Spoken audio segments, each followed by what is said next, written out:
All right, so today we're looking at something really interesting. It's the new playbook from the Real Brokerage. You see, while most of their competitors are kind of pumping the brakes in this tough market, Real is flooring it.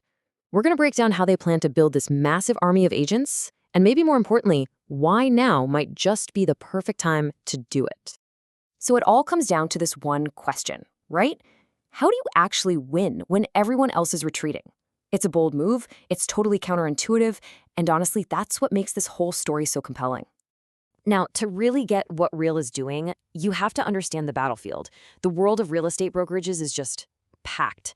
And with the market slowing down, that fight to recruit and crucially to keep good agents is more intense than it's ever been. Everybody is scrambling for an edge. And that pressure, it's especially tough for companies like Real. These are the modern cloud-based firms that use a revenue-sharing model to attract agents.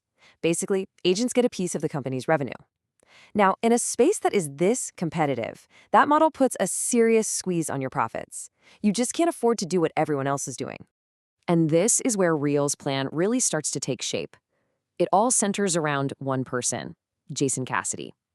He's their brand new chief growth officer, and he is the one writing this new agent-first playbook. And check out this quote from him. It really tells you everything. This isn't some executive who's been in a corner office for 20 years. Cassity is coming straight from the field. I mean, his credibility is right there in that sentence. He gets the day-to-day struggle of an agent because, well, just a few weeks ago, that's exactly what he was doing. And his mission is super clear. It's all about net agent growth. So his focus is split. The big chunk, 80%, is all about outbound attraction. Bringing new agents into the fold. But that other 20% for retention, that is absolutely critical. Because let's be real, growth doesn't mean a thing if you've got a leaky bucket and agents are leaving as fast as they come in. So his real superpower is that he's still connected to the work. He's a direct line from the trenches, so to speak, right to the executive team. He can look at a new piece of software or a new company policy and instantly know if agents are actually going to use it or if it's just going to be another headache. That kind of authentic, on-the-ground insight, you just can't buy that. So how are they actually going to get all this growth? Well, their strategy is built around this pretty memorable idea they call a better fly trap. It's their own unique spin on a peer-to-peer growth model. Let's break down the two models here. On the left, you've got the old way. Corporate recruiters cold calling people, it's expensive, it takes forever, and it just feels transactional. But Real's model on the right is completely different. It basically turns their existing agents into magnets, using their own relationships and credibility to attract their peers in a much more organic way. And here's Cassity explaining it himself. The whole fly trap thing, it's not about trapping anyone. It's about creating a business model and a culture that are so genuinely appealing, with the right tech, the right pay, the right support, that other agents naturally want to be a part of it and bring their friends along. So how does this actually play out? It's basically a three-step dance. First, the current agents act as those magnets, attracting people they know. Second, they start the conversation, they build that initial interest, they kind of tee it up.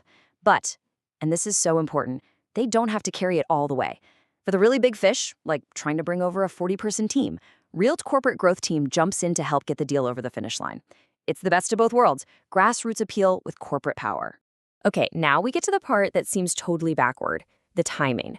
Why on earth would you push for massive growth right now when the market is slow? Well, for real, this isn't a problem. It's the biggest opportunity they could ask for. Just think about it for a second. When the market is booming and everyone's making money hand over fist, nobody looks too closely at their expenses. But when deals start to dry up, every single agent, every team leader, every small brokerage owner, they all start staring at their bottom line, asking themselves, am I really getting the best value where I am right now? And that question leads right to the core belief behind this entire strategy. Cassity puts it perfectly. Empires are built in down markets.